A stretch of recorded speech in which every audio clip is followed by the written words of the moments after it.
to engage in a dialogue. The first part of the program is to hear snippets from the play, and then the second part is to engage with our panelists who are going to be talking about State of the Union Black women in different fields and areas of expertise. So I don't actually have like bios, so I'm just going to say some things about the folks here. So Marsha McNair is one of the writers of Sisters on Fire, and so is the young lady right next to her, Anissa Moore. So they're going to be reading snippets of their own work. And then the illustrious Natasha Nurse is right there. She owns several businesses and has really been really helpful and instrumental with our social media marketing for Sisters on Fire. So I'm going to turn it over to the ladies to do their bit. Okay, thank you so much, Kwamara. And I have to begin by just saying a few words about Kwamara, who did not introduce herself, but she is a very dynamic and compassionate young woman who cares about social injustice. And we feel blessed to have her as our new producer. We have been looking for her for a long time and praying for her for a long time. And she finally came along.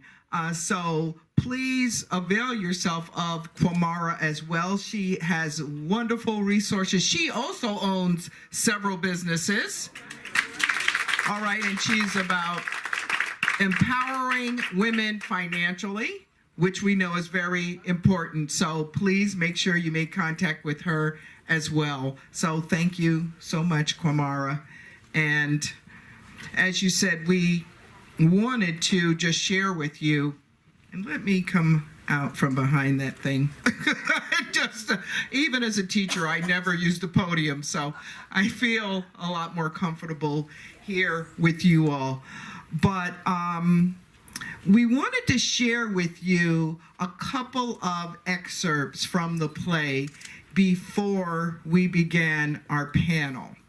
And Sisters on Fire really is about social injustice.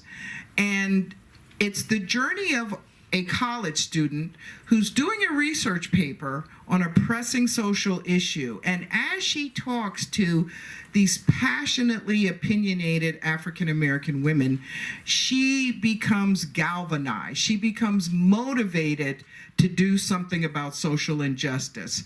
And what's important about watching her journey is that often we can become disheartened. Sometimes we become even apathetic about what can we do to change this world that has so many problems. Watching this young lady understand that she does have power. It is a cathartic experience for everyone, no matter what your age, no matter what your race. So we're going to read a couple of pieces now. I'm reading a poem that I wrote called Long Island Just Isn't Long Enough. And when I think about when I wrote it, and Sisters on Fire has been around for quite some time. This is the revival of Sisters on Fire, and we've updated a lot of the material, but this is one of the original pieces from Sisters on Fire. So I wrote it about 10 years ago, and pretty much when I read it now, I realize I was on the mark, pretty much predicting that gentrification would be on its way. And I know many of us in our communities, we can see it happening right now. And we need to be aware of that to make sure we don't get pushed out like we normally do. Right? When new people come into our community, it isn't about not wanting new people, but it's about not having us pushed out once again and losing out. So this is called Long Island Just Isn't Long Enough.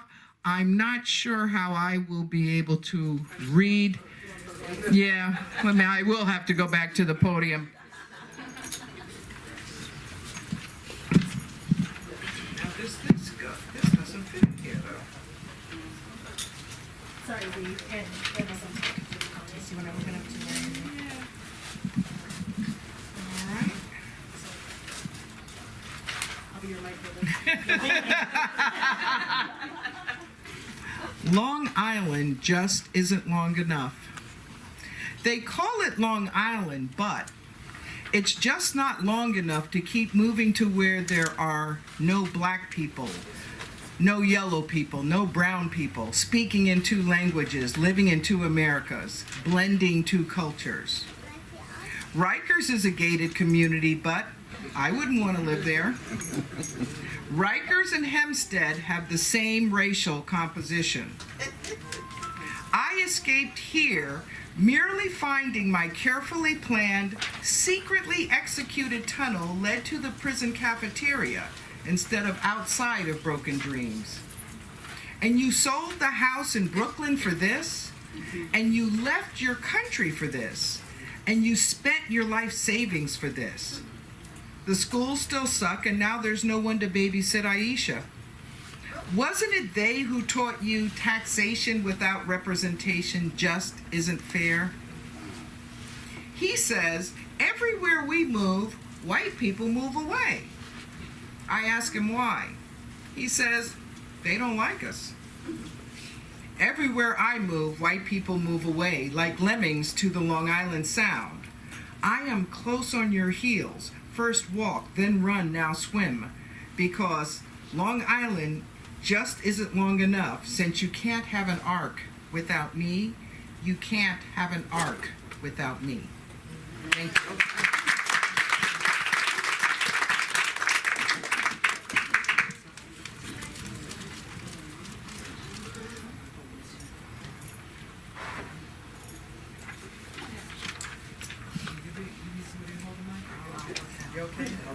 Good afternoon, everyone. Good afternoon. My name is Anissa Moore, and I'm just so happy to be a co-author of the play, Sistas on Fire.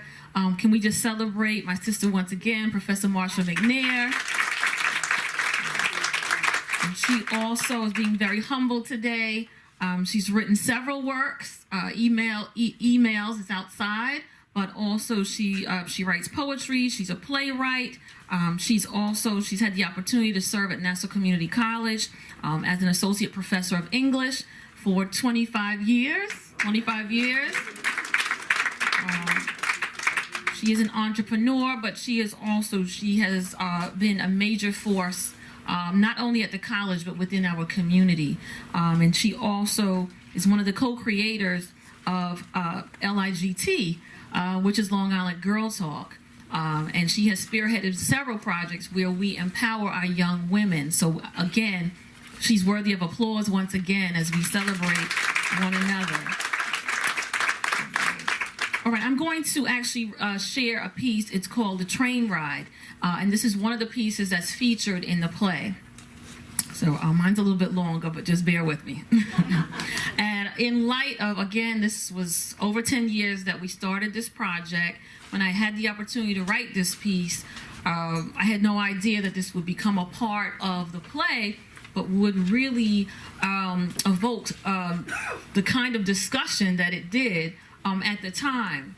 And as I was rereading this piece last night, because I am also a sister on fire, I was like, I'm sorry, but I gotta say it, mute R. Kelly, because this piece speaks to the value of young black girls. So hopefully you'll understand my piece. It was supposed to be an ordinary train ride from Philly to Trenton. I estimated a 40-minute ride. I was homesick, determined to get home as soon as possible via the local rail. If this plan worked, I could catch the second half of the Lakers-Blazers game. The train was crowded when it pulled into the 30th Street station that unreasonably warm February evening. I hurried to one of the empty seats that remained. As the train ride progressed, I was determined to close my eyes and get my power nap on. Within several minutes, I was reminded that this was not a business class journey. My long-anticipated nap was interrupted by the laughter of 3 teenage girls. I turned around and I saw 3 African-American girls seated several seats away. The girls appeared to be no more than 17. All 3 had reddish blonde weaves with red bandanas. They were wearing red leather jackets with color-coordinated Timberland boots and Coach-inspired backpacks, They were simply ghetto fabulous. I closed my eyes again, but their voices began to carry. The giggles were soon replaced with a plethora of profanity, including dyke, bitch. Soon I learned that the B word was a common way for young girls to address each other, like, hey girl, or hi girlfriend. Huh? When did this become acceptable for young women? They began to discuss the B's and the hoes in the neighborhood. Tanisha, Rashida, Alexis, Shantae, to name a few. Approximately 10 to 20 girls were named, along with a brief summary or biography based on their color complexion and the name of her baby father. Many of their young friends were either serving a jail sentence or enrolled in a drug program. I made another attempt to close my eyes and block out the noise. I was not only distracted, I was disturbed. The inappropriate disclosure started to irritate the other passengers too. I watched people of all ethnic backgrounds turn around to look at these women. I knew I was in for a long ride. Death had become an everyday life situation for these three young women. They openly boasted about playing with death every weekend. They began to reminisce about several incidents where a gun was pointed at them at point-blank range.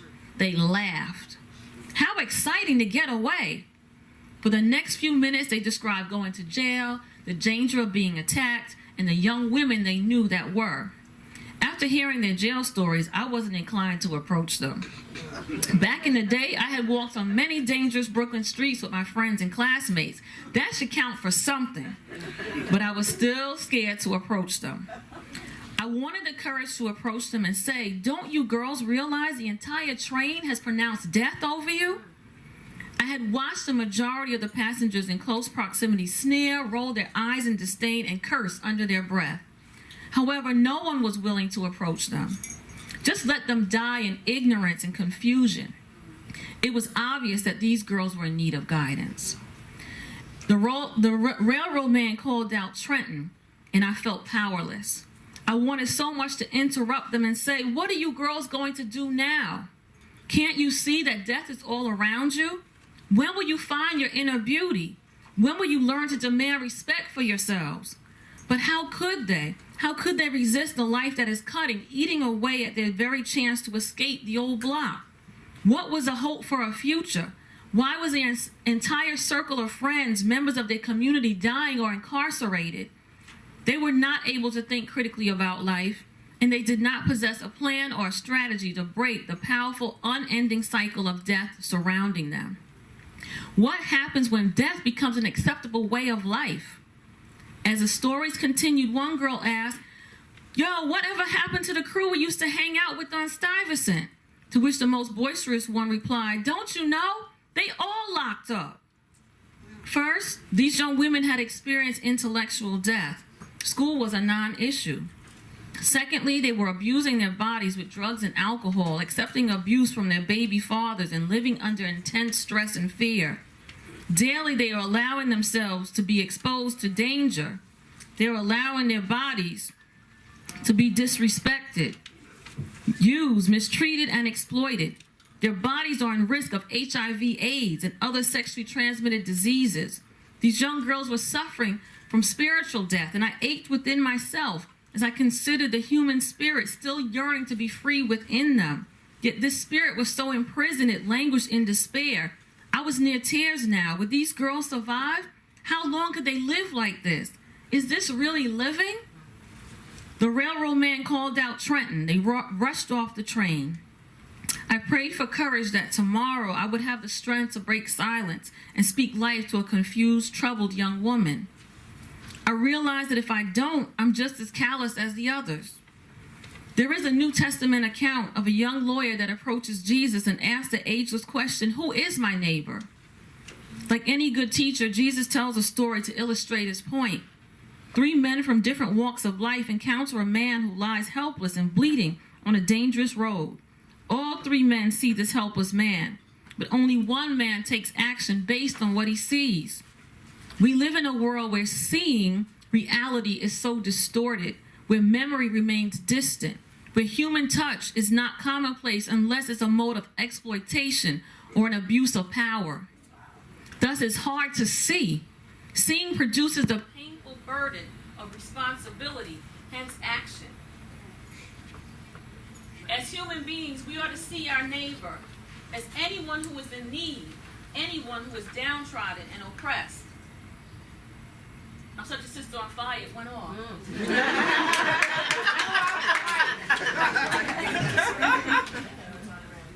It's probably better. The train ride reminded me of the urgency of the hour. Young African American girls are in need. They are a part of the downtrodden, oppressed, and helpless. Their bodies are found in dumpsters, alleys, subways, and inner city streets. One girl on the train reminded her two friends that one of their childhood friends was found murdered. The young woman was unrecognizable except for her dental records. This train ride was supposed to be an ordinary one. Riding the train reminded me that these young women are three among many in every inner city. They are the baby mamas, which the media prominently feature on the Jerry Springer show.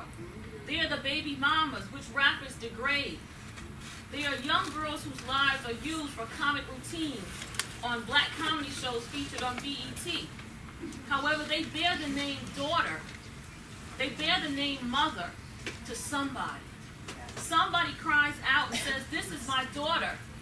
This is my mother. This is my granddaughter." And yet, these three young girls remain helpless, along with many young girls who remain helpless, bleeding on a dangerous road that ultimately leads to death. But if everyone in this room, if we all open our eyes, we will see them. Thank you.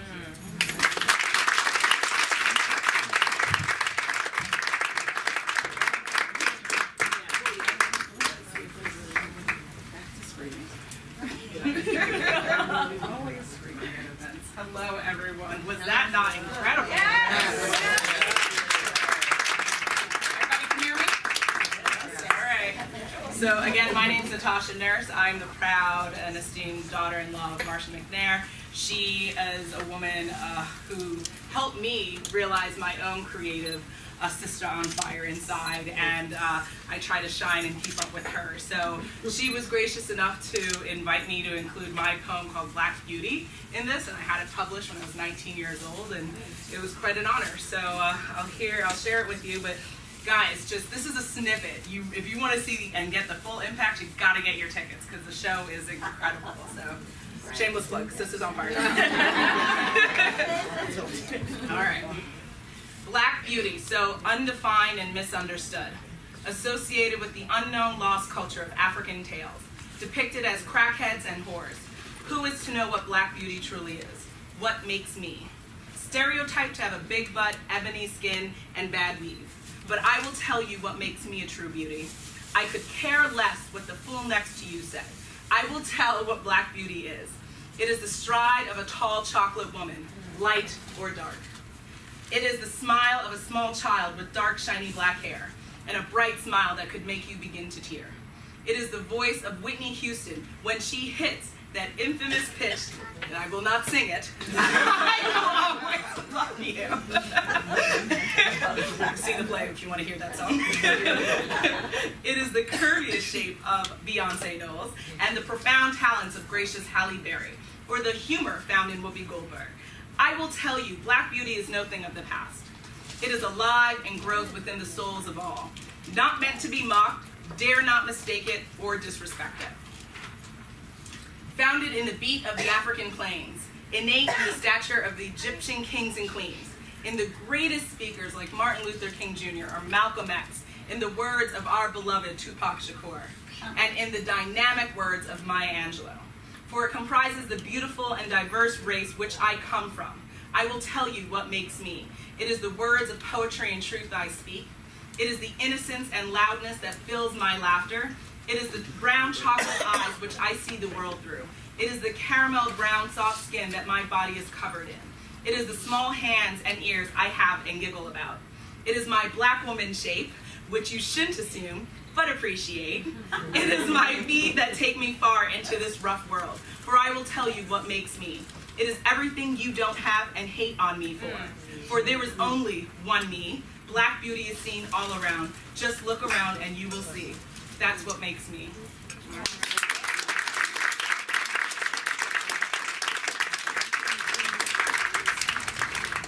Okay, so now is the time for our panel discussion. Once again, the theme for the panel discussion is State of the Union, Black Women. We have each person up here represents a different industry, so we're going to talk a little bit about that. Anissa will actually be the facilitator and moderator, but I'm going to just introduce everyone via the bios that they have sent over to me.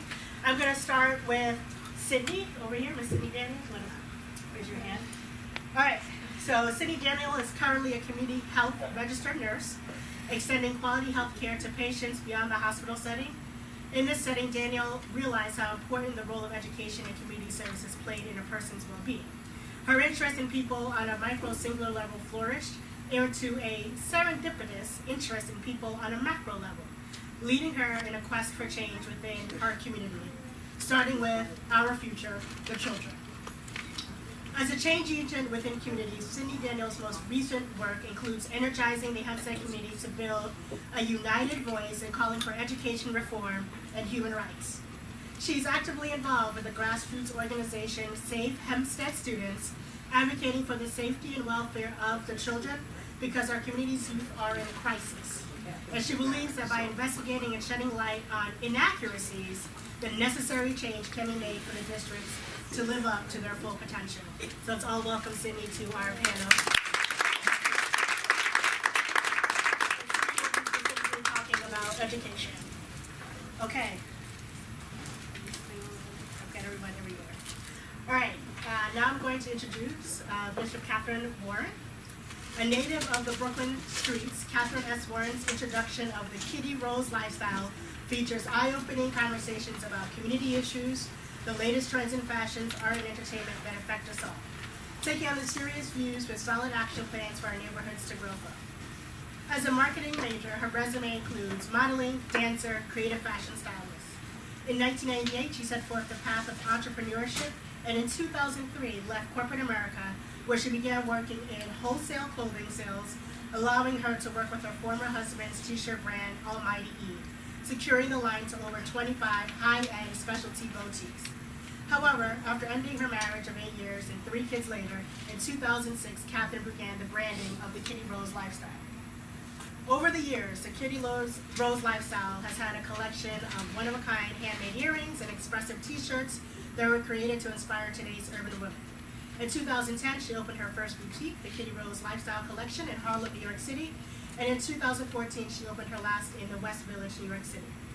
In 2011, Katherine wanted to take the Kitty Rose brand and make more of a difference in her community. So, the Kitty Rose Lifestyle began a relationship with the Mary J. Blige Center for Women, producing events as ended for the 2012 AmeriCorps Volunteer Recruiting. This gave Katherine the tools to start facilitating and creating programs for hunger needs and employment search for women getting back into the workforce. After leaving the Mary J. Blige Center, Katherine, under the Learning Annex, started teaching self-esteem to preteen girls and social media workshops to adults, artists, and small business owners. This led her to start the Rose Arch Culture Program, a summer 10-week program for preteen girls where New York City becomes the classroom and volunteer mentors from different backgrounds donate their time to create programs under Katherine. As with any business and as a marketing major, Katherine took all hats as advertising her brand, which took on videography. Getting an opportunity in 2013 to direct Bare Elements, a TV pilot created by Unveiled Unlocked, and then in 2014, producing radio, led to the evolution of Katherine finding her passion to tell stories of the past, to understand and change the future for the better. Katherine decided to hear the call and once again became an ordained minister. Using her ministry to spread the message of loving and accepting Jehovah in one's life, she became a community field and studio producer for public access television. And in 2016, she's been working with the minister. She produced my first TV commercial.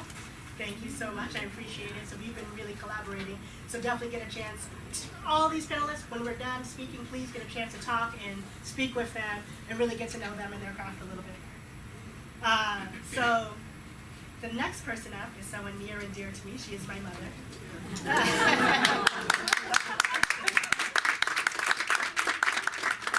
But besides having the awesome title of being my mom, she is also an esteemed doctor. So she'll be here on the panel really talking about women in healthcare. So Dr. Jackson is an alumni of Yale and received her MD from Boston University School of Medicine. She did her residency in New York at Harlem Hospital and completed a fellowship in maternal fetal medicine at Columbia Presbyterian Hospital in New York. She practiced at Morristown Memorial Hospital for 18 plus years. Dr. Jackson is an avid supporter of education, healthcare, and the arts. She has served as a trustee of the Peck School and Morristown Memorial Health Foundation. She was currently the president of the P.G. Chambers School Board, as well as trustee of the Mayo Performing Arts Center and the Morris Museum. She is a member of the Morristown Medical Center Advisory Board and on the Committee for Patient Safety. She recently completed 28 plus years as a member of the New Jersey State Committee, which reviews maternal mortality and makes recommendations to address specific issues of concern. This is huge. I'm not just saying that as my mother. You will talk about how maternal rates, especially in Black women, is a huge problem. She is a member of the American College of Obstetrics and Gynecology and the Society of Maternal Fetal Medicine. Not only is she my mom, she's the mother of 4 of us all together, so I'm the oldest of 4 girls. Additionally, she won't tell you this, or she didn't study her bio, but she has written an extensive collection book on teapots, which you can buy over there sitting at the table. My mom has thousands of teapots. Her works have been shown at the Morris Museum, etc. But this antique book, which is a nice little coffee table book, is available for purchase today. Tea table book. Thank you so much. Tea table book. Thank you.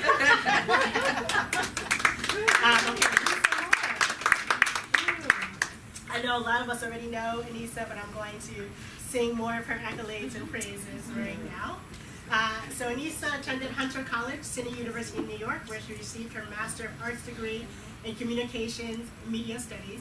A Brooklyn native, she joined the full-time communications faculty at Nassau Community College, State University of New York in 1996. She was the first African-American to secure a tenured position in the communications department. In July 2006, she was elected chairperson of the communications department. She is the first African-American woman to serve as the academic chairperson. In January 2011, Professor Moore was appointed as the Dean of Social and Behavioral Sciences at Nassau Community College. She is the first African-American woman to serve in this administrative position. Anissa is currently a full professor at Nassau. Anissa is committed to social justice. She has served with numerous organizations which focus on mentoring at-risk women and children in New York City and Long Island.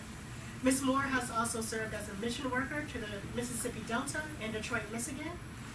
As you know, Anissa is also a playwright, poet, and choral director. Ms. Moore's creative works include the collaboration Sisters on Fire. You can buy your tickets right outside. A drama musical regarding the African-American women experience. Furthermore, she served as a contributor for the Judson Press book, Women at the Well, Meditations for Quenching Our Thirst, Volume 2. She recently completed Mad Girl, Reflections on Race, Class, and Gender, a collection of personal essays which have been released in the fall of 2017. Anissa is a recent recipient of the John L. Kearse Trailblazer Award, granted by the Economic Opportunity Commission of Nassau County for her outstanding leadership in Nassau County. On November 3rd, 2015, Anissa Moore became the first African-American woman elected to the Long Beach City Council.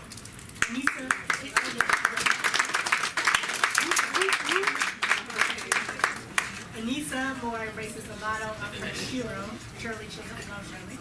I am and always will be a catalyst for change. I'm also in this panel, but I think Marsha did an amazing job already saying a little bit of who I am, so I'm not going to talk anymore about myself. And now we're going to get to the panelists. So, as I said, Anissa will be our facilitator and moderator. And just so that you're clear, because I don't know if I was 100% clear, I'll be talking about Black women in finance. Dr. Jackson will be talking about Black women in healthcare. Minister Kat will be talking about what it's like to be a mompreneur. And then Ms. Cindy Daniel will be talking about Black women in education. And then, of course, Anissa will talk about Black women in politics as she might express. Just want to try one more time because I never give up. Okay. All right. Good afternoon, Sisters on Fire. That's you. Good afternoon, Sisters on Fire. All right.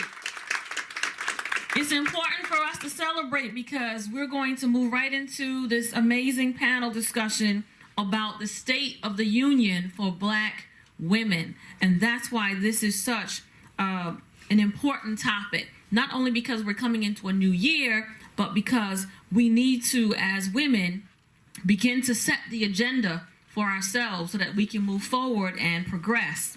And so I'm really happy. Let's once again just give one other hand clap celebration to our illustrious panel of powerful Sisters on Fire. All right. So now we're going to begin with the introduction. For the most part, Kamara has already introduced all of the panelists. So I'm just going to ask everyone the question, what makes you passionate about your work? What makes you passionate about your work? Because all of you here on the panel are Sisters on Fire. So what is it about that fire that's burning within that empowers you to do what you do? All right. Okay. So I started. Maybe the mic doesn't like me. Maybe the mic doesn't like me. Okay. Is that better? Okay, great. So I started my career. Actually, to be honest with you, I started my career in the theater arts. I created a documentary when I was 17. That won some awards, but based off of that documentary, I really was speaking about race relations that were happening in the town that I grew up in New Jersey, and the disparity between some of my Black friends versus some of my white friends. And I really was starting to think about what are the root causes of some of that, besides just saying that racism plays a role, what really is the cause of that? And so I thought it was really important that I started thinking about my career, not only in terms of producing content for folks, but what am I actually doing? I'm producing content for educational purposes. I'm producing content so that people will start talking. And so the underlying current of everything that I do is around education, because education and knowledge is definitely something that no one can take from you. And once you have that knowledge and that power, then it's up to you what you do with it. And so I actually, after doing all that and going to NYU Tisch School of the Arts, I became a teacher. In the classroom, I taught young students, and then I ended up teaching high school students, of which one of my former students is here, actually, today. And so from my work in education and creating my own education consulting company, based off of that work, it ended up being that a lot of people didn't really know how to handle their finances. And so I started telling people, or helping people start thinking about transferable skills as an educator into leveraging income in different ways. And what was I still doing? I was educating people. So everything is really about education. So I really think about education and financial empowerment as the civil rights movement of our time. If we don't have wealth and if we don't have knowledge, there's not very far that we can go in this world. So that's what really guides us. You're just going to speak? Yeah, I think so. If everyone can hear me? Yes. So I actually grew up in New Orleans, and when I went away to college, I was really planning to be a math major. But then as I was thinking and interacting with people and seeing what was going on in the community in New Haven, Connecticut, I thought I really wanted to do something that really helped people more. And so I decided to focus my energies on studying and going to medical school. And then once I went to medical school, I decided I really wanted to do something that helped women and children. And I decided to do the OBGYN because I thought for pediatrics it would be really difficult to see children suffering. So in choosing what I chose, I thought it was sort of the best of both worlds. I get to take care of moms. I get to take care of the babies while the moms are carrying them. And it also involved education as well, because I think education is one of the most important things. And we get to teach medical students and residents, and even share some knowledge with other physicians who are practicing. So I was able to incorporate a lot of the things that I wanted to do in terms of interacting with the community and helping others in my field. Thank you. Good afternoon, ladies. My name is Minister Kat. I'm a mom. I don't need no mic. My journey started when I was 10, but I was unaware of that until a few years later. I first became a minister with the Jehovah's Witness faith when I was 10 years old. And at that time, I knew that I was always a storyteller, or that I was always able to share a message where people didn't feel like I was trying to convert them. They just was hearing whatever the message was and how it played a part, if it played a part at all in their lives. But as my long bio, excuse that because it has been shortened, it's always an evolution, as you ladies may know, of your life and your business.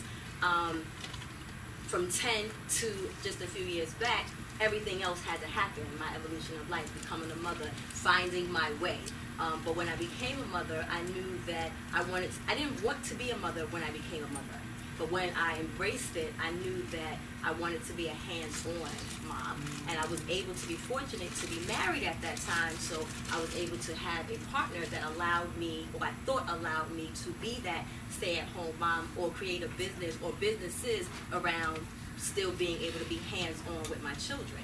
After I ended the marriage, again, the involvement and trying to find a transition in what you want to do next. Retail just happened to be the business, wholesale, that I was in. But again, answering the call and following your path, coming into community activism work after working at the Mary J. Blige Center and really finding a niche working with women, because that's what retail is. Y'all know when we go shopping, it ain't nothing but sitting up chit-chatting like at the beauty salon, you know? So it was already stuff that I had been doing, just in a different kind of form, unaware that I was still ministering or still being a resource or a comfort to people in the community, i.e. my sisters, my women. So after I decided to leave New York, closing my retail businesses, again, still in the arts or still working with the community, I went down south, not answering the call, thinking I'm doing what I want to do. It didn't quite work out. Came back to New York, but the person I happened to be dating broke up with me. I had a heartache, didn't know what I was doing. I'm coming back to New York. I don't have a job. I don't have my kid. You know, everything is kind of like my kids are upset with me. Everything is like, what's going on? But then I had started doing commercials and videos and productions for other businesses, still for my business, but in doing that, another sister, how God put people in places for you, asked me to direct a TV show, which led me to go into media. Again, knowing that I'm a messenger or a storyteller, I took those tools that I had learned throughout the years and said, okay, I'll start, producing television or, getting into production work, realizing one day I'm talking to someone and that spirit came over me like, this is what you're here to do. You're here just to talk to people, to give a comfort. And at that time I was working with kids. I was working with girls. Because my biggest thing, which is, I'm going to round it up, is we as a community can move forward, protest, have these sit-ins, anger, write letters, but until we start to fix the stuff that's within us, none of that stuff is going to matter. So when I heard the call, my spirit told me that, okay, you have all these great people that are helping your community on a larger scale, but who's helping your people on that intimate scale? And no one was doing that because we don't have the time to deal with the stuff that is our personal downfalls that we don't know we have because of all that other stuff that's on top of us on purpose to keep us blurred, to keep us distracted, to keep us away from our God, knowing that if we knew the power that we have within, then we would not be where we have to know this, and we have to know this, and we have to know this, because it's taught to us at home if we had the right people teaching us at home. But if they have the wrong information, all it is just tradition and repeat of bad information, bad knowledge. So I started doing television, started doing movies, because I realized that I was a griot. I realized that I was a storyteller. But I needed to talk to us at 10 and 9 and 12. Because all of us, by the time we're in our 40s, we get that light bulb moment. But I was like, I don't want the light bulb moment at 40s. I want these two. That was my motivation. I need them to understand now their bodies. I need them to understand now their life. Right. So when they do with stuff, they can still deal with it, but at least have tools, because we weren't afraid to be secret because we didn't make the time. So Thank you.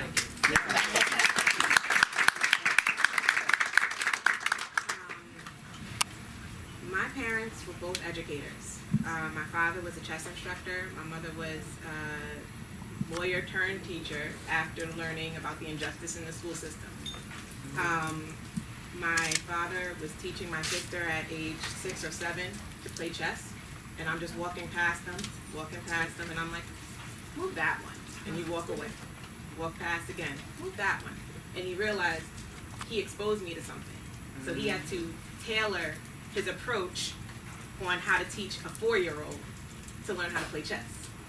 And from what he taught me, and then as I increased my knowledge base, he taught me how to teach others that were my age then, you know, how to teach chess. And what I've learned from that is if you can break something down to the level that a 4-year-old, a 5-year-old can understand, then you know your craft, you know what you're doing, and you know that anybody can understand this now. And I've taken that with me throughout my entire life, and I've been in many different careers, from customer service, and you know, and it ultimately led to nursing, where you teach patients, you teach them how can you care for yourself. And my closest or my most intimate moments with the patients are when they were leaving the hospital, when I used to work in the hospital, because you're about to be on your own. I have to teach you how to care for yourself in a different atmosphere. We took care of you here, you know. And after leaving that industry, shall I say, well, not industry, but that form, you know, I went to community-based nursing, and now I get to see the patients that leave the hospital and what they do at home, and realize they don't take any of that information, you know. So you get to learn what's going on in the home and how to help them in their own environment. And you get to see why they're not taking their medicine. You get to see why they're not doing this. And so it started bleeding outside of their home into the community.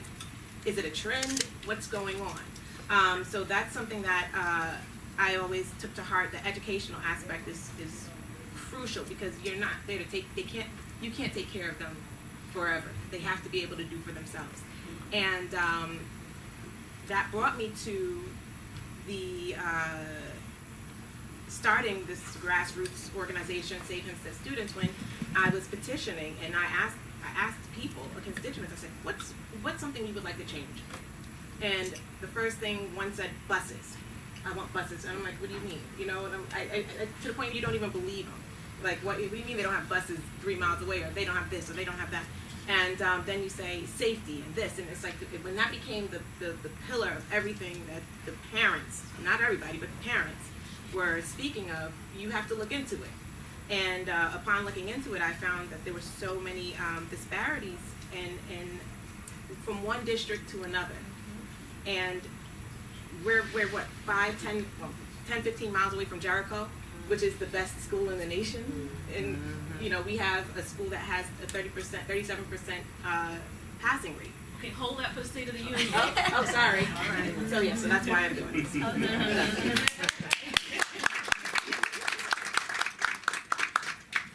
To make sure, because we have some hot stuff that's getting ready to happen right now as we progress into the State of the Union, and we want to make sure that we share that information.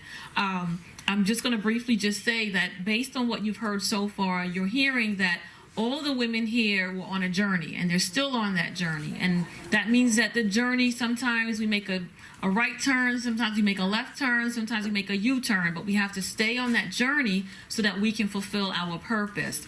And like all of the other panelists here, I started obviously at Hunter College trying to figure out what to do. I loved writing. I've always engaged in writing from the time I was 6 or 7. I would write little storybooks and, you know, torture my parents with all these different books, and my brothers that they'd have to read them. And it was something that I really loved doing. I was always involved with the arts. My family exposed me to the arts from the time that I was very young. So again, The Last Poets, and reading the works of Nikki Giovanni and Gwendolyn Brooks and Langston Hughes, all of those things really inspired me to write. However, when I graduated from Hunter, I moved into the graduate program because I still wasn't really sure what I wanted to do. I moved into advertising, and I worked in the field of advertising for about 4 years. And at that particular time, our client was Disney. And I was a part of the beginnings in terms of Beauty and the Beast and Aladdin. Those were some of the productions that we worked on in terms of designing all of the ads and the marketing campaigns for them. But within, I still felt, okay, that's my day job. I enjoy it. But I didn't feel that that's where I was really supposed to be. And it's about finding that passion. And during that journey, I happened to just be in graduate school, and one of the professors called me over and said, we have this undergraduate class, and we feel that because you're a leader in the classroom, would you consider teaching this class? So I said, I'll think about it.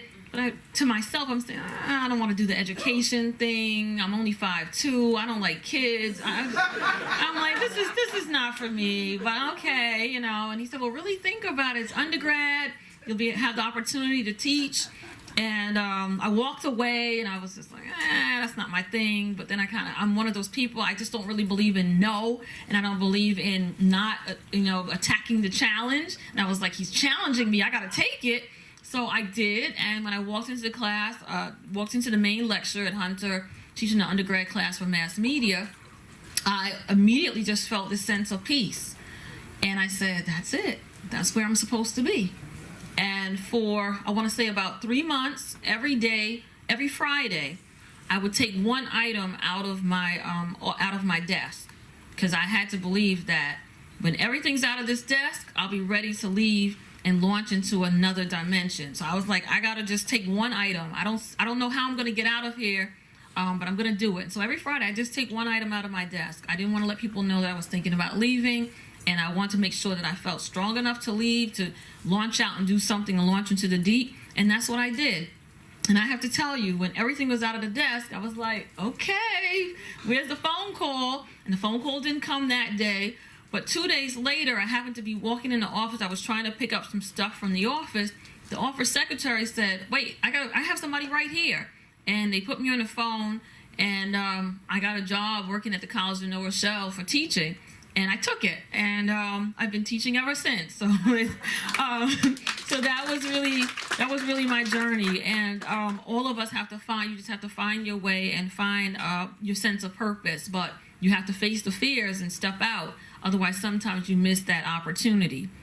So now we want to talk about something that all of us can relate to as Sisters of Fire. We want to talk about the status, the state of women, the state of the union in terms of Black women. And we know that in the past year, we know that we've accomplished, I want to say, exceptional historical political gains.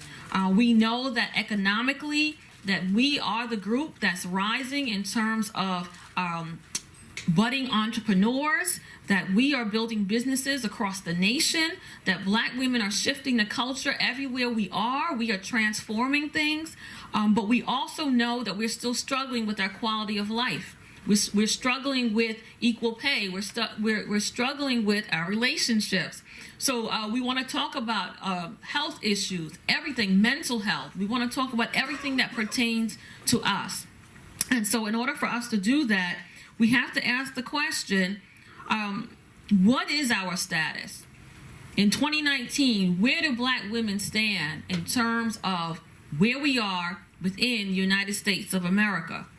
And how can we, as all of the panelists, how can we use our expertise to share with all of the women that are here and to educate them about the state of affairs for African American women, whether it be right here in Nassau County, New York State, or on a national level.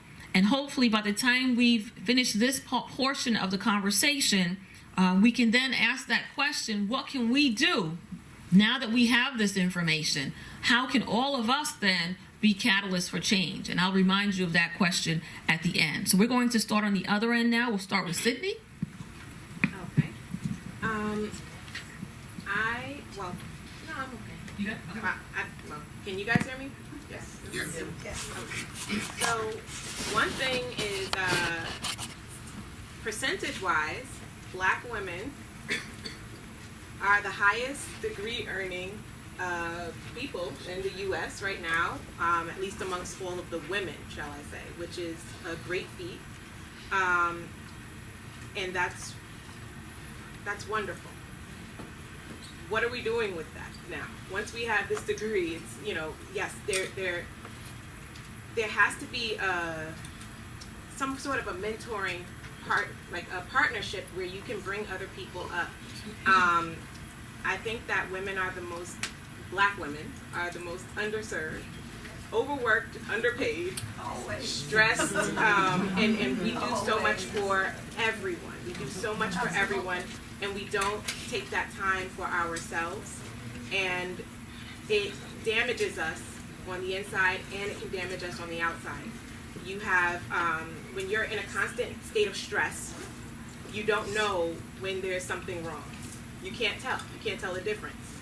And it bleeds over from your health, your own health, into the children that you're raising, because they're now in a constant state of stress, and they can carry that on. In the school system, or shall I say, in the educational system, I would like to see more Black women becoming more vocal about things that may be going on with their children. And it's really difficult because it almost can go back and forth as, oh, that's your parenting, or that's this, where, you know, you may not have all of the time to spend with, not raising per se, but educating and really telling your child what their prerogative is. Like, what are your rights? What do you deserve to learn? What do you deserve to know? Because if you just send them off to school and they say, you can't talk back to an adult, you can't do this, you can't, you know, it's like they don't know that they can't. So you have to kind of give them a guideline on, so they don't wait until it's too late for them to understand that should not have happened to me, or I should have learned more. This teacher should not have walked out. That person should not have done this. And we can try to change the system as it's going, as opposed to waiting for a catastrophe. And that's what I would like to see for our Black women, because I feel that we know it, but it's really hard for us to not take some part of the blame, but it's not exactly us. You know, and once we understand that, it's okay for you to be a part of the problem, as long as you're willing to be part of that solution. It's okay. Like, you have to take your responsibility and then say, how can we fix this? How can we move forward? And that's where I'm at right now with empowering Black women to do that in the school system. Okay. Now I just want to, just a follow-up question to that, and that is the issue of literacy, because literacy is critical. We know that we can link, there's a direct correlation between literacy and poverty. There's a direct correlation between literacy and poor medical care, or poor misunderstanding about even reading the medication, or reading or understanding information. So we know that there's a link between our health, between our mental health, between our ability to navigate the world. And when we look at literacy rate, we know they've done studies in terms of young children, and they found that the difference between our children and their counterparts is somewhere about 3 million words, 3 million vocabulary words between our children and their counterparts. So how do we as Black women, how do we handle that? How do we address this issue of literacy? Because when we look at literacy and we look at studies in terms of 2-year-olds, we kind of say, well, they're cute, and you know, we just kind of, and again, because I do the whole train ride thing, we hand them our cell phone, but are we really cultivating their mind? Because that's the time between 1 and 3 where children are really taking in all the language acquisition. So I guess I'll ask the entire panel, what can we do as Black women to address the issue of literacy? Anyone can answer. Well, sorry. One thing that I want to say about that is the spending time. You do so much for your children. You take them to the doctors, you cook for them, you do all of these things, so you feel that you are with them, but you may not be with them. And sometimes you have to tell yourself, like for instance, I have a vision board, because I realized I don't spend as much time as I want to, quality time where I'm just not telling them what to do or doing this or that, to spend time and sit down and read with, or make something with.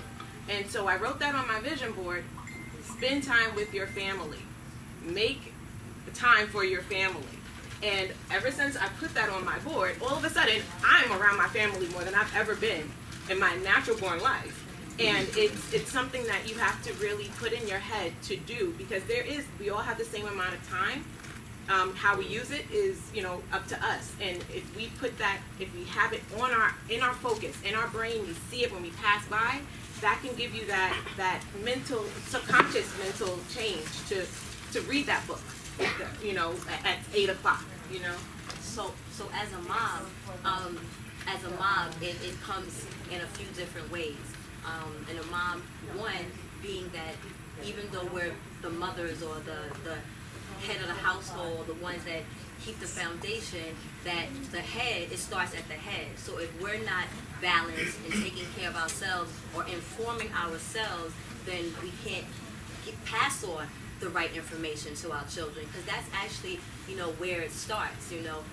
They say that between 9 and 12 is where that person is being developed. So in this world that we're now teaching all these women that they have voices as adult women or teenage women, are we teaching? I made it my mission, instead of talking so directly, I made it my mission to have those conversations with my children very early on. One of those conversations that I have with them now, which goes back to the literacy part, is we talk to as when I was growing up, I was taught about not having sex. But I was only taught about not having sex to not have children, and that it was a sin. Nothing else.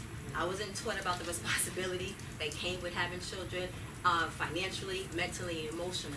I bring those things up because now I have children who are thinking about children. And my issue, or not my issue, what I teach them is there's nothing wrong with having children, but what about one being 20 and treating yourself? Especially when you're first out of college. What about traveling and going somewhere out the country? If you got a relationship or you have someone, what about doing those things for yourself before you dedicate yourself to children? Or the expenses that come. Because again, we talked about literacy. My husband and I, when we first started, first 2 years we had kids, but we made the investment because we were still working people to put our children in private care. That cost a lot of money for us. We had 2 small children in private care because at the age of 2, we knew how important it was to give them the foundation. We knew that we could not give them to a daycare simply to be babysit and watch for those hours that they weren't with us. We knew that we needed someone to help teach the same tools and foundations. We knew that when we had door on the wall or wall on the wall or glass on the wall, that the teacher was doing the same thing. And sometimes, unless you unfortunately pay for those things, you don't have it. But those foundations at 2, 3, 4 led to them going to the best schools in New York, led to my son, that's a whole other story, but getting accepted to 11 of the 14 schools he applied for college. Those are the things now where he wants to be a mathematician, a teacher, a black male out here. Where my daughter, who's at 15, talking about, after college, I got a plan and kids ain't in it. You know what I'm saying? Not now, but it's her now. I want to be a mom. I want to do these things, but I see what you and my dad go through. I'm good for a minute. But unless those conversations was happening, she, not to say that she could have been just like me, but I didn't have those conversations. So at 21, I was pregnant. I was 21 pregnant, didn't want kids, didn't know how to have kids, gave my kids up to ACS at one, went through stuff, and not to say that I wouldn't have gone through stuff, but maybe if I was 10 and 12 and somebody kept it real and 100 with me, I might have made different decisions. So that's what I believe. That's why the mom thing is such a huge thing to me, because we can't send these kids off to the world and expect them to do all these things, and we're not giving. And that's another thing. As a parent, we think that we dictate their lives. We have to know as moms that our purpose is just to give them the information, the message. I know, I'm sorry, y'all. My daughter be working on me, yeah. But You need a YouTube special. I'm sorry? I said you need to YouTube this as a special. Oh, I do, girl. I got a channel. Kamara will tell you. It is. Because it's too much to discuss on a panel. I want to move on to Jackson because we want to keep moving. Yes, ma'am. Dr. Jackson, Yeah, we'll come back to you, and we just want to keep it moving. So to address issues around literacy, I would suggest 3 things. One, and it's not just individual responsibility, it's also society. I think one of the things that we should look at is guaranteed paid leave after delivery, so you can spend more time with your children, so you can bond with them. I would encourage everyone, it is so important to read to your children, to communicate with them. Yes. I mean, you have to have books around, you can't buy books, you don't have books, go to the library. You don't need money to necessarily do these things. And early education is very important, not just babysitting. So we need to make sure that in our communities, we are providing those services starting at ages 2 to 3, that they are really having some services provided that are helping to enrich their development and not just have a babysitting. Although socializing is really important too. So they're developing all types of skills, but I would say the really single most important thing is reading to your children. Excellent. All right, so we're going to move in and talk a little bit about medicine now, so we can just continue there. Oh, okay. So, if we look at the state of blacks and in particular women in this country, it really is abysmal, and it really hasn't changed that much. And when I say that, this is what I mean. If you look at the United States overall, and I'm going to talk about maternal mortality, because really when it comes down to it, one of the best measures of health in a society or in a community or in a country is what the mortality rate is. So if you look at maternal mortality in this country, it's about 20 per 100,000. It's not a percentage, we're talking a rate. So 20 maternal deaths per 100,000 births. But if you break that down and look at how it affects black women versus how it affects white women, for white women it's about 8 to 10. For black women it's 35 to 40. So we are 3 to 4 times more likely to die related to childbirth as a white woman is. And that number, for the most part, I'm going to talk a little bit later on when we're talking about things we can do, about a state that has made a difference. So when you look at those type of statistics, and I want to say that it goes beyond socioeconomic status, it goes beyond education, it goes beyond where you live, because if you correct for all of those things, and you take someone like a lot of the women in this room who are professionals, who are educated, and you compare us to a cohort group of white women who are professional and educated, we still have a higher rate of mortality and morbidity. And when you talk about, mortality is sort of a final thing, and the numbers are overall still small, even though, we're talking about numbers that still need to be reduced. When you look at significant morbidity, which are the complications, not that someone has died, but that maybe they have suffered some major complications, for every death, there are about 100 women who suffer significant morbidity. And we clearly outnumber white women 3 to 4 times in terms of that. So there are many, many things that need to be addressed. And I'll talk a little bit more about those when we get, a little bit further along. Thank you. Just to piggyback, off my mom, mainly because this has been in the news and so prevalent, and they've been so open about it. You only have to read the stories of Beyonce and Serena Williams to see how closely, if you guys watch the ESPN documentary on Serena, she could have died. If she did not advocate for herself, if she did not know her body, she would have had a pulmonary embolism, which would have killed her. And she had to advocate, and they were looking at her like, no, black woman, you don't know what you're talking about. She's like, I'm an athlete, I know my body. And she had to advocate and think about all the things that she had to do. So now you can imagine just ordinary people who don't have namesake behind them, who don't have, who may or may not know our bodies as well as Serena does. These are the kinds of issues that are compounded. So I just wanted to say that this is a topic that is really being brought to the forefront within our own community when we look at our celebrities. Like I said, Serena, Beyonce has also talked about her complications with her pregnancy with her twins. Yeah. Now, Minister Kat, we'll come back to you now. Okay. You want to talk about, you're talking about media and the impact or the community activism? I'm sorry. I got so caught up in I use media. I use that platform, to talk about the challenge, the path of being a parent, the path of being a mother, because I think that again, when we're children, we just get taught 1, 2, 3, 4, but not 1.5 and 2.5, and there isn't in between, and because, as important, imperative reading is, we also know that a lot of people still don't read.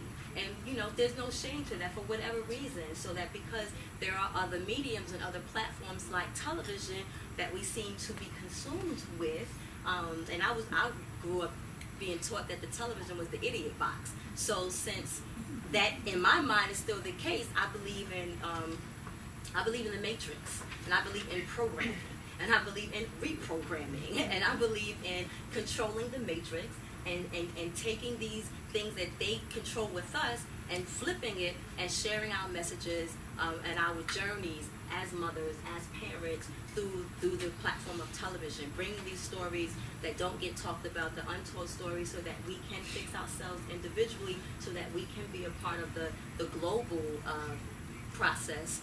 And it's been doing, so far, it's been doing pretty well. So thank God. Okay, so I'm here to talk just a little bit around the state of the Union Black women in finance. We heard from Anissa that we do have, and also from Sydney, that we do have quite a lot of educated Black women. We're probably the most educated class of folks in this country, at least on the rise, that's going forward. There's lots of entrepreneurship. We are one of the fastest groups that are going ahead and starting their businesses.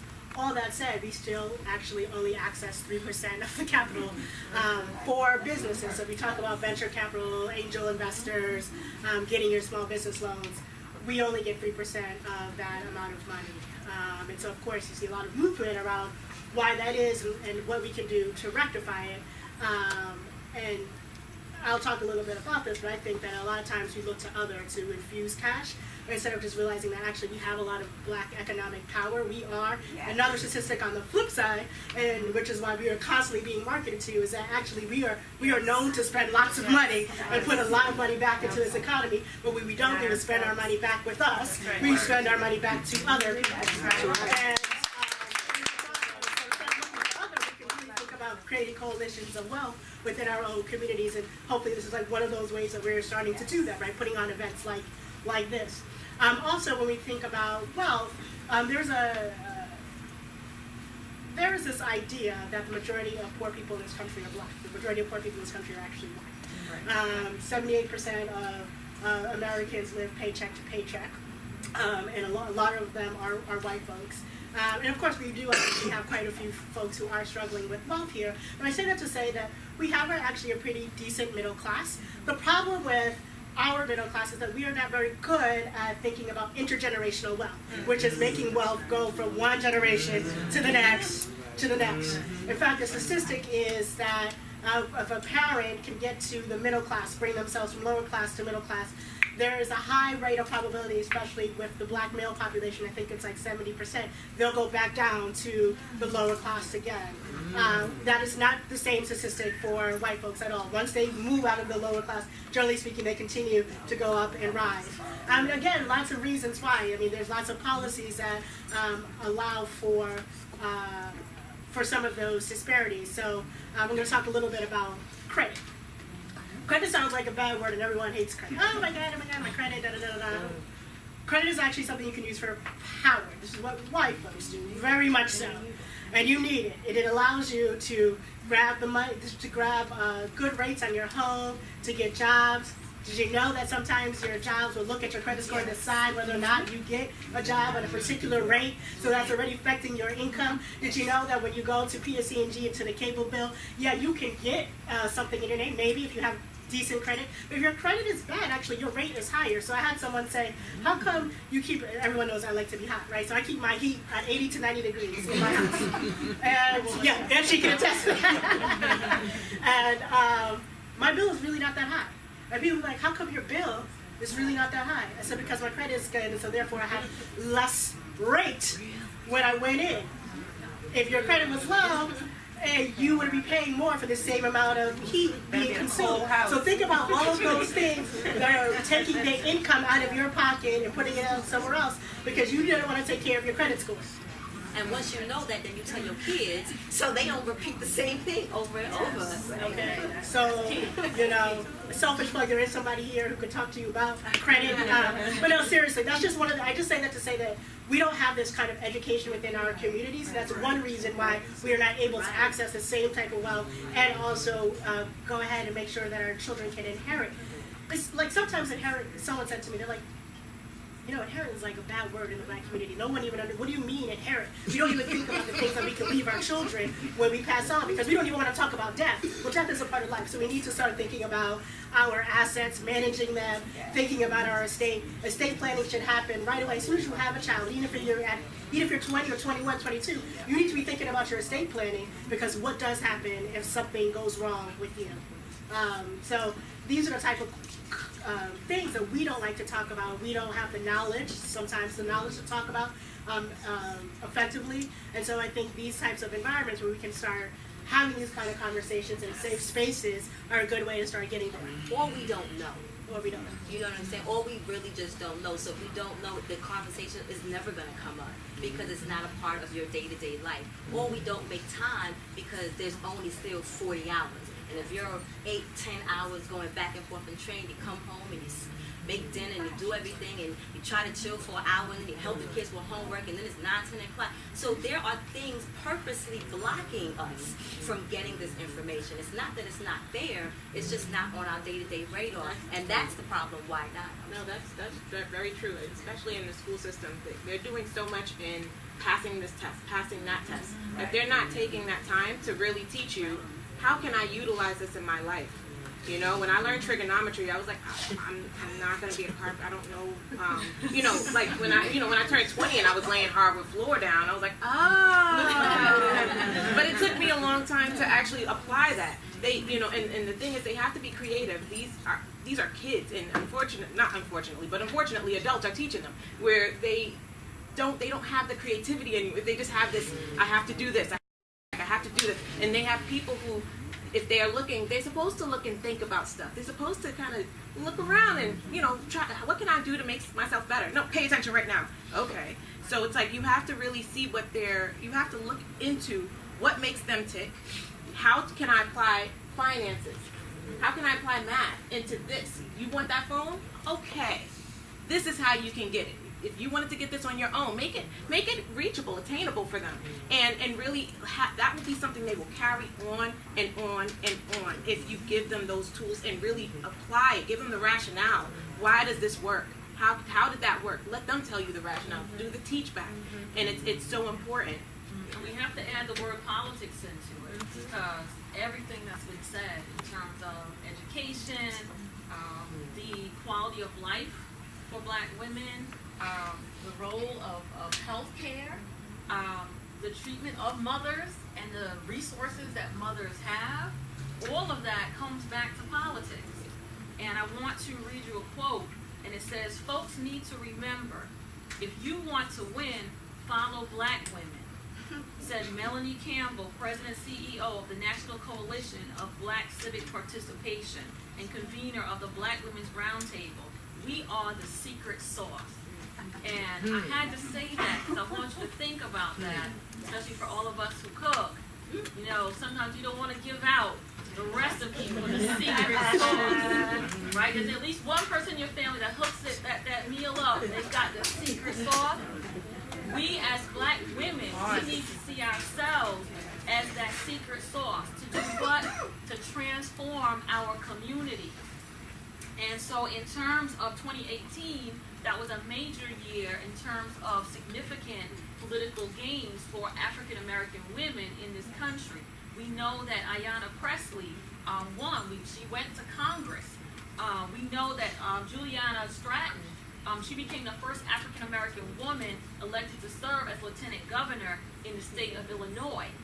We know that right here locally, Andrea Stewart Cousins, she's leading New York State. She's right in the front. She's in her place. She's in Missouri.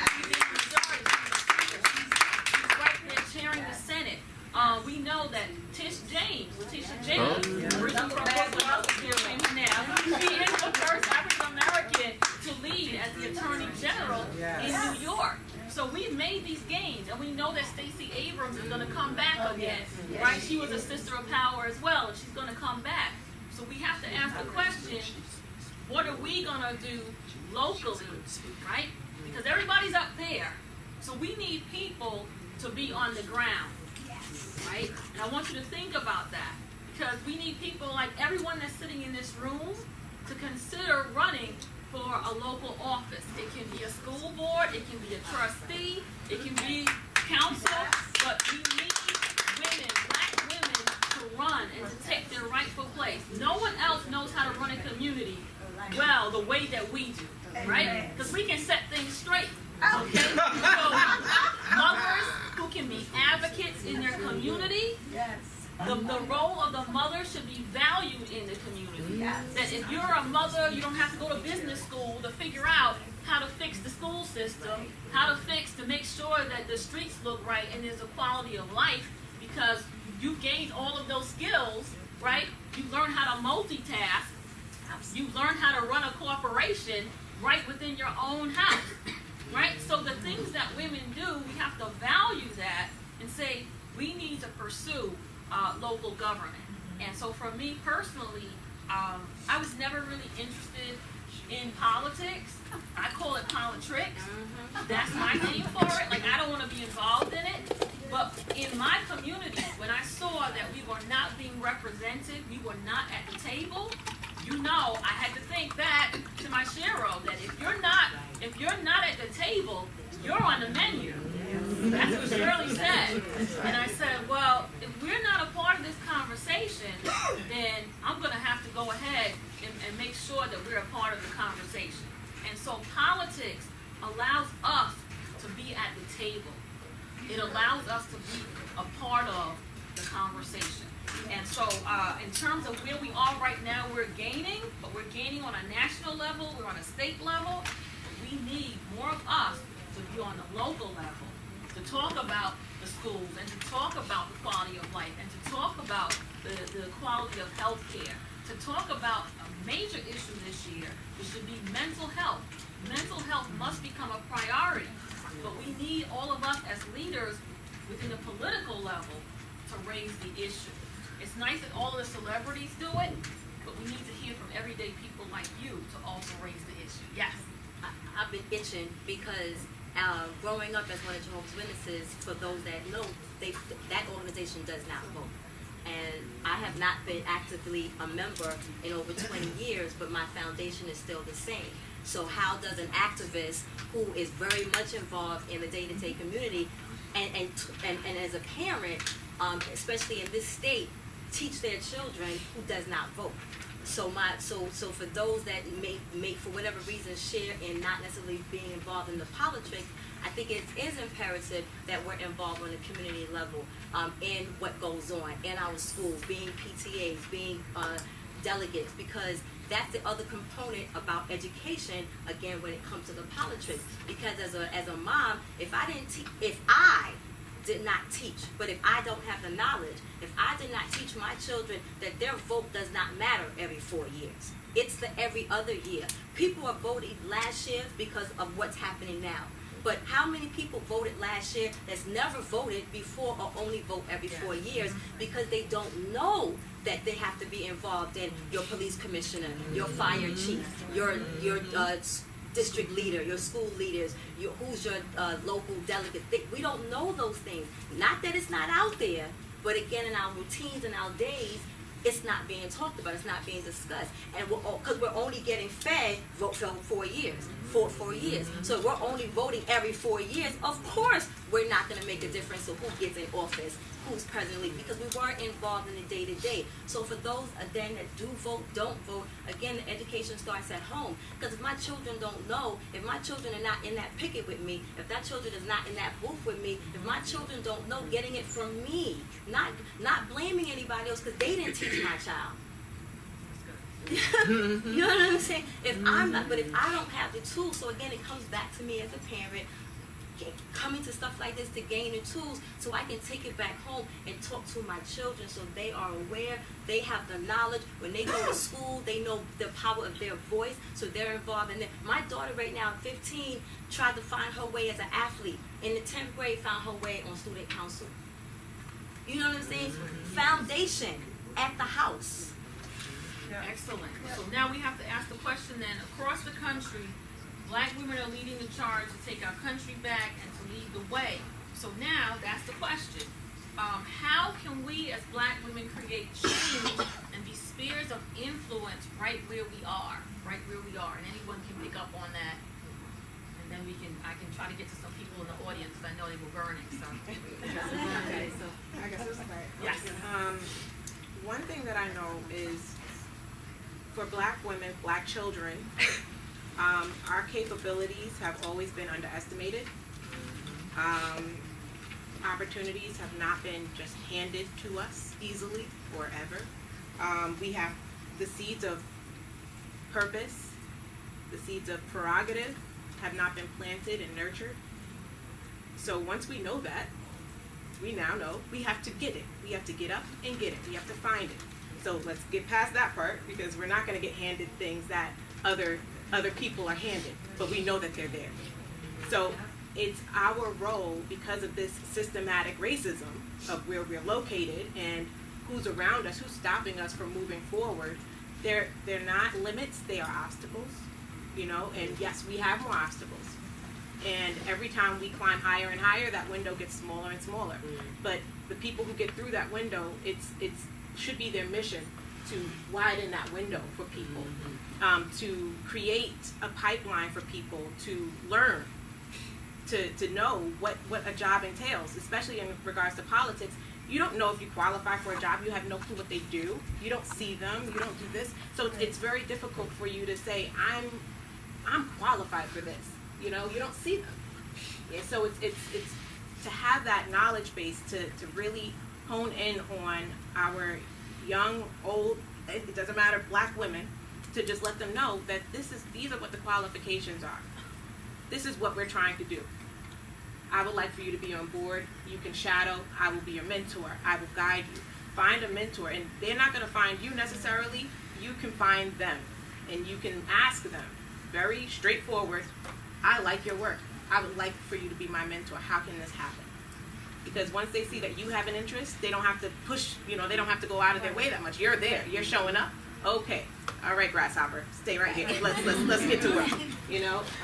I saw you were kind of itching to jump in on that. Go ahead. Yeah, you know, we talked somewhat about the statistics earlier, and I think before we answer the question, really, what can we do? We need to understand a little bit more about what is the cause of all of these things. And, you know, if you look at least in healthcare, causes can be divided into three general categories. One is yourself. You have to take some responsibility. Another is healthcare providers. They have to take some responsibility. And the other is the community at large. And if you look at the contributory sort of factors, at least what some of the research and papers have shown, about 40% of it is self, about another 30% is healthcare provider, and the rest is sort of the community and hospitals and where you are. And when I say where you are, it really makes a difference. I gave you statistics about the U.S. overall, but if you're in a state like Georgia versus a state like California, you're on different ends of the spectrum.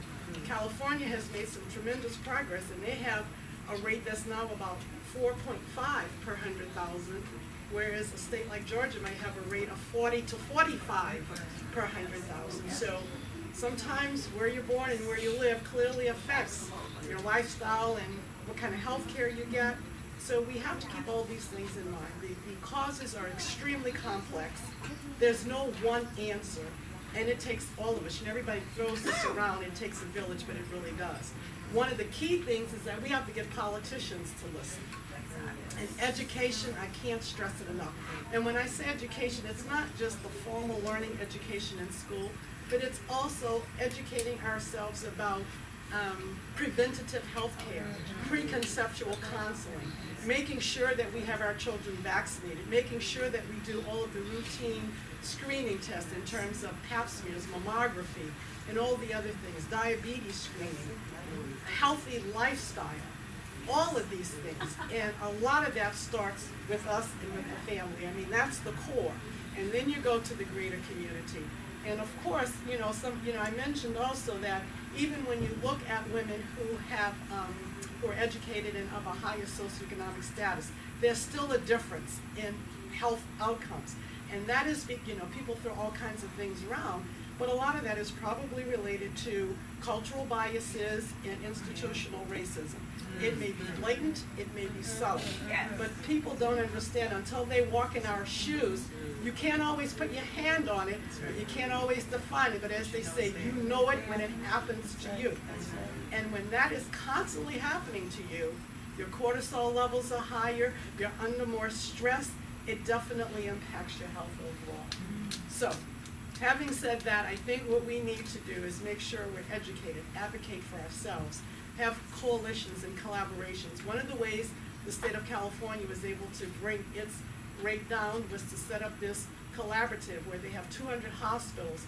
They all use the same sort of toolkits to address some of the issues that come up to help manage women who do end up having problems during labor and delivery and postpartum so that they don't end up dying from those complications.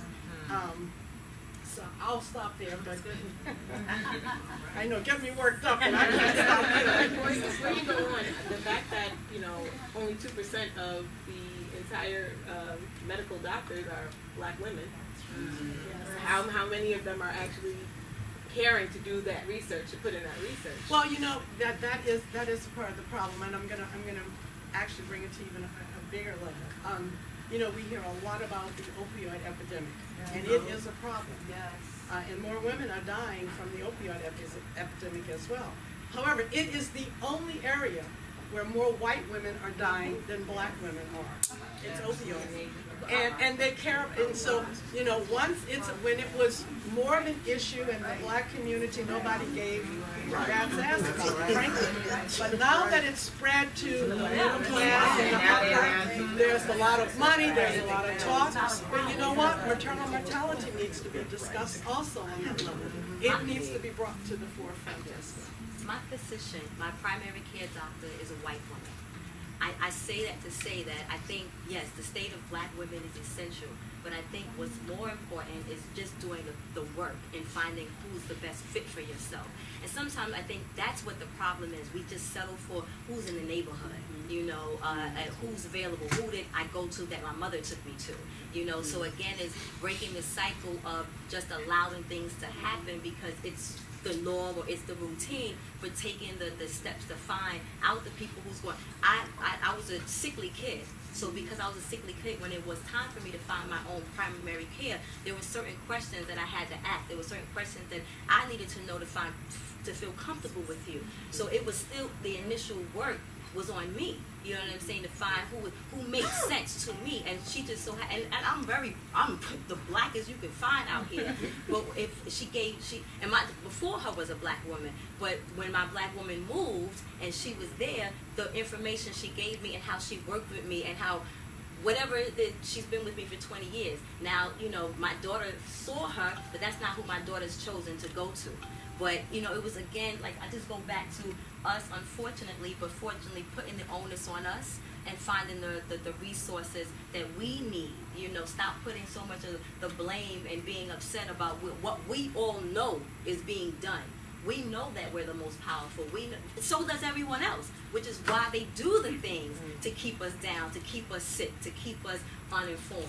So again, ladies, I just urge us all, when you ask what do we do in this state, one, being comfortable with yourself to know that we don't know it all and that it's okay because it's not our fault. And once we know that it's not our fault, then we can move on to finding the answers that's best fit for our life. Not what's good for her, what's good for her, what's good for me, and then what's good for me. If I'm home and I'm sane and I'm happy, then I could be okay with my kids. If I'm fucked up, and unhappy and stressed the fuck out and all these things, my kids are gonna be that way, and they're gonna be that way in their house. We see it, we know it. So it's about self-care. It's about finding that information for ourselves, because we know that it's crucial. It doesn't stop and end with us. I'm just going to speak broadly. I mean, I am talking about finance, but it's super important that we have these coalitions of power, coalitions of network. And in fact, we have some intrinsic coalitions of power that have already been established within our communities. Anyone want to call out any that we can think of? A major one?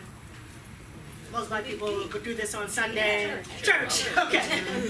The church is something that has been, whether you're religious or not, you know someone who goes to church all the time, right? You know that the church is it's a major institution within our community. And I bring that up to say, what are we doing and asking of our own community members, right? We already have these structures in place. So the question is, why aren't we asking more of them? Why are we saying, like, hey, look, we don't want to just hear about the Bible, which, yes, is important, but let's also talk about what's going on in our community. Can we hold events here? Can we have some real conversation here in this space? Can we think about education from another perspective? Because to everyone's point, K-12 education is set up for a very particular reason, very specifically for this country. If you know the history of education, it's really designed to have made people be good factory workers. So i.e. you just follow directions. It wasn't really designed necessarily to really think about being critical thinkers, analyzing. You get that from your community, you get that from the people that you hang out with, you get that from all other types of avenues. That's not what the K-12 educational system was ever designed to do. And so for us to be concerned about what is happening in the K-12, and yes, be concerned, I'm an educator, be concerned, I was going to say, yes, but be most concerned about what are we doing to educate ourselves. So what is the church doing, or what are our own coalitions doing? So I like to talk a lot about yeshiva. Do you guys know about yeshiva, Jewish? Yeah. All right, so I have a lot of friends who are Jewish, and they're not religiously Jewish. They just think of themselves as culturally Jewish. It's important because K-12, they would go to the same schools I would go to. So we went to the same schools, whether public, private, doesn't matter. But every Saturday, they had to go to school to learn about their Jewish culture. And they all believe in Judaism, not as a religion, but as a culture. And so we have to start doing the same thing. We need to stop asking white folks, just let us be blank, or middle class America, can you please educate our children and tell them how important they are as black people? No, we need to talk about how important it is to be black folk. And we have the institutions already here. So my point is, let's start thinking about how we can really invigorate them to go in the direction that we need to go into right now. Stop the infighting. Stop talking about whether you like Louis Farrakhan or Al Sharpton, and who cares? These are fake divisions. And let's all come together and think about all the ways that we can continue to grow ourselves through economics, through wealth, through education. How do we support each other? I was on a podcast and someone said, oh, you're so pro-black, Kwamara, and you're always like trying to, this is a shirt that I bought from a black vendor, right? And someone says, you're always supporting black people. I mean, I don't think she read it as a bad thing. But she's like, what do you say to people who tell you, well, black people can't get their ish together? And like, isn't it terrible to like, they're not as professional as white folks are, right? Or like, it takes forever today to get products from them, or like, et cetera, et cetera. And I say to you, and my comeback is always this, have you ever had a good experience talking to your cell phone provider? Have you ever had a good experience talking to your cable provider? No. So why is this, when a black person makes one mistake, you show them off and you say, all black people are the problem. And then when corporations do nothing, they take all your money, you feel helpless, and yet you continue to take all your money, you continue to give them your money, and you never say anything about it. Like, there's a problem. So we need to start thinking and changing our mindset around these coalitions of power. So we have them already. So now we just have to change them to make sure that we're using them to the best of our ability. And that's all I'll say. All right.